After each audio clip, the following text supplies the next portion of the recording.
ऐसी मेरी बहनें आपके घर में ऐसी बड़भाग्नियां हैं, आपको घर में वृद्धों की सेवा करने का मौका मिल रहा है, अतिथियों के लिए आपको चूल्हा जलाने का मौका मिल रहा है। तो ठीक है, थोड़ी देर के लिए मेहनत तो है, परिश्रम तो है, लेकिन कष्ट नहीं है। आप उसको कष्ट नहीं कह सकते। कष्ट तो उसे कहते हैं जिसमें श्वास लेना भी मुश्किल हो जाए। तो क्या अतिथि को भोजन बनाते समय श्वास रुक जाती है कि श्वास और ज्यादा चलती है? हैं? श्वास और ज्यादा चलती है, आनंद आता है। चूल्हा जलता है, रसोई बनती है, आनंद ज्यादा आता है? आनंद ज्यादा आएगा। बाहर का अतिथि आएगा, घर भले ही चटनी से खा लो, लेकिन शर्मी सौंधा बाहर का आदमी आएगा तो बढ़िया सा साग बनाना ही होगा, कुछ मिठाई बनाना होगा, तो वो खा के जाएगा तो कुछ तो बचेगा, बा में हाथ हमारा भी लग जाएगा। और पहले के समय में ऐसा ही होता, जब अतिथि आता था तो छोटे छोटे बच्चे टुमुक टुमुक के लंगूर की तरह देखते थे, शायद लंगूर के हाथ में अंगूर लगी जाए।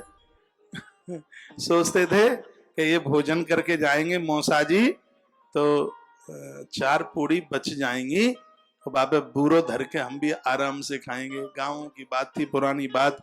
उस समय तो गेहूं भी उतने नहीं होते थे, बहुत पुरानी बड़ी प्राचीन बातें होती थी। बड़ा आनंद आता था, रिश्तेदार भी आता तो वो तो 8 ही दिन रुकता था। और आनंद की बात ये थी कि वह रिश्तेदार भजन नहीं, उसमें अपना सौभाग्य मानते थे। कभी उसको घुमाने को ले जाते थे, कहा ये हमारे गांव को अड्डा है, यहाँ आके बस रुकती है।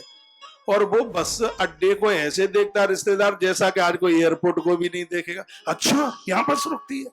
वो ऐसे अचंभित होके वो पूछता था, अच्छा यहाँ बस रुकती है? इतना आश्चर्यचकित होता था उसको। और भी गांव का मंदिर मंदिर भी दिखाने को जाते थे, ले जाते थे। आसपास कहीं कोई नदी होती तो वहां उसको ले जाते, रिश्तेदार को कहते थे इसमें इतना बड़ा एक मगर रहता है, इतना बड़ा मगर रहता है कि वो पूरे हाथी को ही निगले। अच्छा, इतना बड़ा मगर रहता है? तो इतना आश्चर्य होता था, उस समय आनंद होता था है। और आदमी जब रूठता था, उस समय का आदमी कितना बढ़िया था। जब घर में झगड़ा हो जाता था तो उस समय आदमी रूठ के रिश्तेदारी में जाता था, रूठ के जाता था। वैसे जाने नहीं देते घर के, तो रूठ करके वो चला जाता। और आज का ये दुर्भाग्य है, आज रूठ करके रेल के नीचे लेटने को जाएगा, फांसी लगाने को जाएगा, सल्फास खाने को जाएगा। इतना ऊट पटांग काम करता है। उस समय का आदमी वंदना करने के लायक होता था, प्रणाम करने के लायक होता था। धन होता नहीं था, फिर भी धर्म करने से पीछे नहीं होता था। हाँ, तो वो दिखता ही नहीं है। उस समय वो शिवरात्रि पड़ती थी, भोला उपास, सुबह से छोटे छोटे नन्हे मुन्ने बच्चे।